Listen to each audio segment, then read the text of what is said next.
Students, हम इससे पिछले लेक्चर में वर्क पे बात कर रहे थे कि वर्क बेसिकली जो है वो एक अमाउंट ऑफ एनर्जी होती है जो कि एक फोर्स ट्रांसफर करती है एक बॉडी में। यानी अगर जैसे एक ब्लॉक रेस्ट पोजीशन पे और मैं इस पे एक फोर्स लगाता हूँ तो उस फोर्स से ये ब्लॉक एक डिस्प्लेसमेंट कवर करता है। तो वो जो फोर्स टाइम डिस्प्लेसमेंट का जो प्रोडक्ट आता है वो हमारे पास जो कि जूल्स में हम इसे मेजर करते हैं या न्यूटन मीटर में मेजर करते हैं, ये वर्क कहलाता है। ठीक है, जो कि एक स्केलर क्वांटिटी है। अब हमने देखा था कि फिर 1 जूल जो है वो कितनी अमाउंट का वर्क होता है, यानी कितनी एनर्जी को कहा जाता है 1 जूल। कि बेसिकली जब हम 1 न्यूटन की बात करते हैं कि 1 न्यूटन फोर्स किसी बॉडी पे अप्लाई हो और वो 1 मीटर का उसमें जो है वो डिस्प्लेसमेंट प्रोड्यूस कराते, तो हम कहेंगे उस बॉडी ने 1 जूल उसमें एनर्जी थी और उसने उस एनर्जी के अंदर रहते हुए ये वर्क किया। ठीक है, यानी ये बात हमें जब समझ में आई फिर हमने दो तीन और एग्जांपल्स यहाँ पर डिस्कस की थी। यानी एक हमने ये देखा था कि जैसे कि एक पर्सन जो कि अपने सर पे कोई सामान लाद के ले जा रहा है, तो फिजिक्स के हवाले से ये वर्क नहीं कर रहा, यानी इसलिए कि जो ये फोर्स लगा रहा है इस सामान के ऊपर वो उसकी डायरेक्शन अपवर्ड है, यानी रिएक्शन के तौर पर जो एक रिएक्शन फोर्स होती है बैलेंस करने वाली फोर्स, जो कि वेट डाउनवर्ड एक्ट कर रहा होता है। और जबकि पर्सन का जो डिस्प्लेसमेंट की डायरेक्शन है वो इसके परपेंडिकुलर है। ठीक है, इसलिए यहाँ पर 0 जूल वर्क ये डन कर रहा है। इसी तरह ये एक वेट लिफ्टर जो है जो कि एक वेट को उठाए हुए एक जो इस तरह से थंब डम बेल होती है इसको उठाए हुए है। ठीक है, लेकिन ये वर्क नहीं कर रहा फिजिक्स के हवाले से। अगर ये एक ही जगह पर इसको इस तरह से होल्ड किए हुए तो ये वर्क नहीं कर रहा। अब इसी तरह से हमने मजीद देखा वर्क में कि हमारे पास अगर एक पर्सन जो है वो इस तरह से एक एक चले मैं यहाँ पर एक प्लेन सरफेस बनाता हूँ। ठीक है जी, और इसके ऊपर जो है वो एक ब्लॉक रखा मैंने इस तरह से, और इस ब्लॉक को मैं फर्ज करें यहाँ से एक धागे से या रस्सी से बांध देता हूँ और इसको मैं आगे की तरफ खींच रहा हूँ इस तरह से। ठीक है, अब क्या मैं इस पे वर्क कर रहा हूँ? अब मेरा ये क्वेश्चन है, यानी यहाँ पे अगर आप देखें तो मेरी जो फोर्स है ना तो ये बॉडी जो है फोर्स की एग्जैक्ट डायरेक्शन में मूव नहीं कर रही, यानी चले फोर्स अगर मैं पीछे की तरफ लगा रहा हूँ ये बॉडी मूव कर रही है, यानी ये बॉडी मूव कर रही है, लेकिन जो फोर्स है वो एग्जैक्ट जो है वो हॉरिजॉन्टल एक्सिस के अलोंग नहीं लग रही। ठीक है, थोड़ी सी उसमें एक एंगल बन रहा है, एक इंक्लिनेशन है जिसे मैं थीटा कह देता हूँ। अब हमने देखना है कि आया कि वो जो फोर्स है होना तो ये चाहिए था कि बॉडी को फोर्स की डायरेक्शन में यानी इस तरह से आना चाहिए था, यानी मेरे हाथ की तरफ इस तरह से ऊपर की तरफ आना चाहिए था, लेकिन ये ऐसा नहीं आ रही है, जमीन पर रिड़ती हुई आ रही है। यानी वर्क डन हो रहा है, लेकिन अब हमने देखना है कि एक्चुअल कितनी एनर्जी जो है वो ये इस ब्लॉक के अंदर आ रही जो कि इसको लॉन्ग एक्स एक्सिस ये वर्क डन करने पर मजबूर कर रही है या इसको ये वर्क डन करा रही है। अब फर्ज करें कि इस ब्लॉक पे जो फोर्स हम अप्लाई कर रहे हैं, ठीक है, यहाँ पर मैं जो ये चूंकि हम जानते हैं फोर्स जो होती है ये हमारे पास एक वेक्टर क्वांटिटी है, और वेक्टर क्वांटिटी में फिर हम इसमें डायरेक्शन को भी देखते हैं। ठीक है, यानी मैग्नीट्यूड जो कि यूनिट के साथ साथ फिर उसमें क्या होता है जी डायरेक्शन भी होती है। अब ये हमारे पास वाई एक्सिस है, फर्ज करें लाइन। ठीक है, ये वाई प्राइम आ जाएगी यहाँ पर एक्स प्राइम, और ये हमारे पास एक्स एक्सिस है, और ये ओरिजिन है, यानी यहाँ ये वो पॉइंट है जहाँ पे फोर्स अप्लाई हो रही है और ये फोर्स की मैग्नीट्यूड है और ये इसकी डायरेक्शन है। ये वेक्टर यानी वेक्टर या ग्राफिकली जो है मैं इसको समझा रहा हूँ वेक्टर फॉर्म में। अब ये फोर्स है जी। अब हम देखें तो इसने लॉन्ग एक्स एक्सिस जो है फोर्स कितना एंगल बना रही है जी थीटा, और अगर मैं इसके कंपोनेंट्स को यहाँ पर रिजॉल्व कर दूं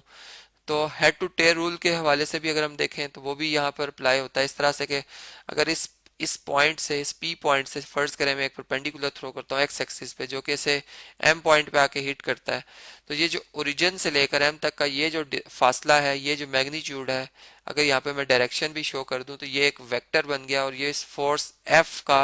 एक्स कंपोनेंट कहलाएगा। ठीक है, जबकि चूंकि एक वेक्टर क्वांटिटी इसलिए मैं इसके ऊपर एक वेक्टर की तरह से एक एरो भी शो कर रहा हूँ, और इस तरह अगर इसी फोर्स का अगर मैं वाई कंपोनेंट देखूं जो कि इस तरह से हेड टू टेल रूल के साथ इसका जो वाई कंपोनेंट है इस फोर्स का वो फर्स्ट वेक्टर के हेड के साथ ज्वाइन है, और ये इस तरह से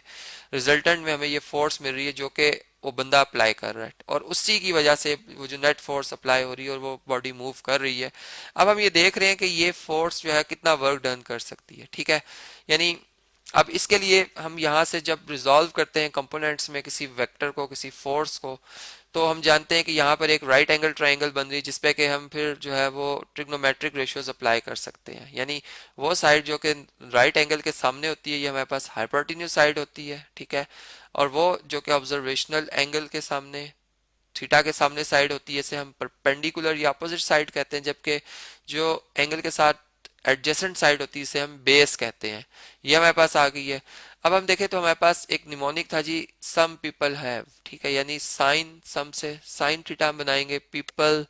से हम परपेंडिकुलर और हैव से हम बना देंगे हाइपोटेन्यूज, एच फॉर हाइपोटेन्यूज, ठीक है। तो sine theta is equal to आ जाएगा परपेंडिकुलर साइड जो कि वाई कंपोनेंट ऑफ फोर्स है, जबकि डिवाइडेड बाय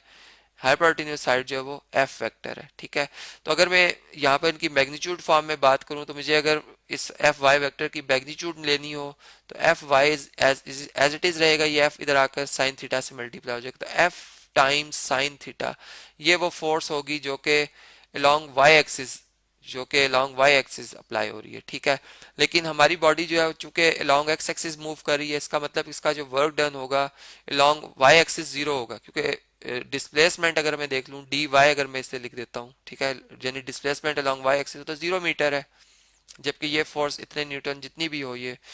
हमें जब भी किसी जीरो से किसी नंबर को मल्टीप्लाई करते हैं तो वो हमारा जो मैग्नीट्यूड आता है रिजल्टेंट का वो जीरो आ जाता है, ठीक है। इसका मतलब along Y axis body zero work done कर रही है, लेकिन लॉन्ग एक्स एक्सिस कितना करी है, अब अगर हमें उसे कवर करना है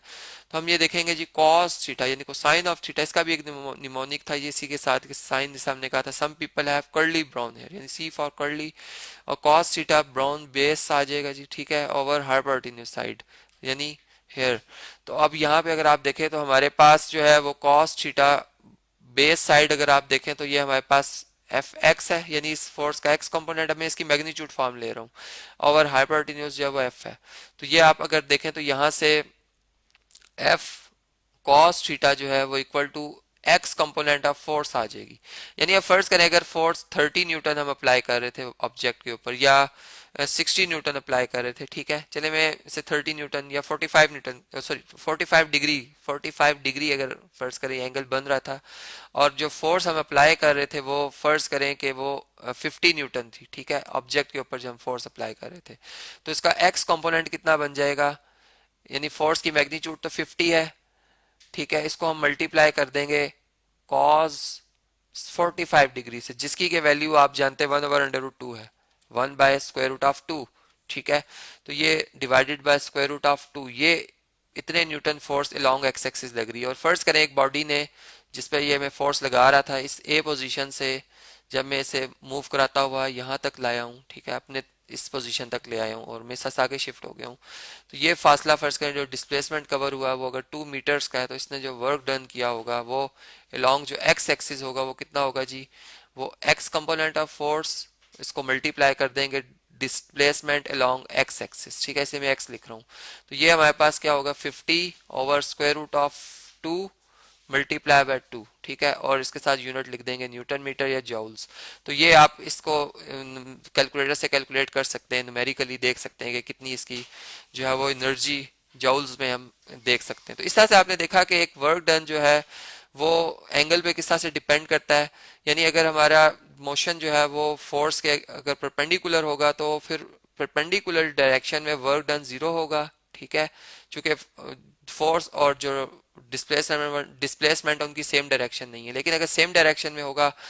तो फिर हमारा वर्क डन जो है वहां पर वो होगा और उसको हम मेजर भी कर सकते हैं।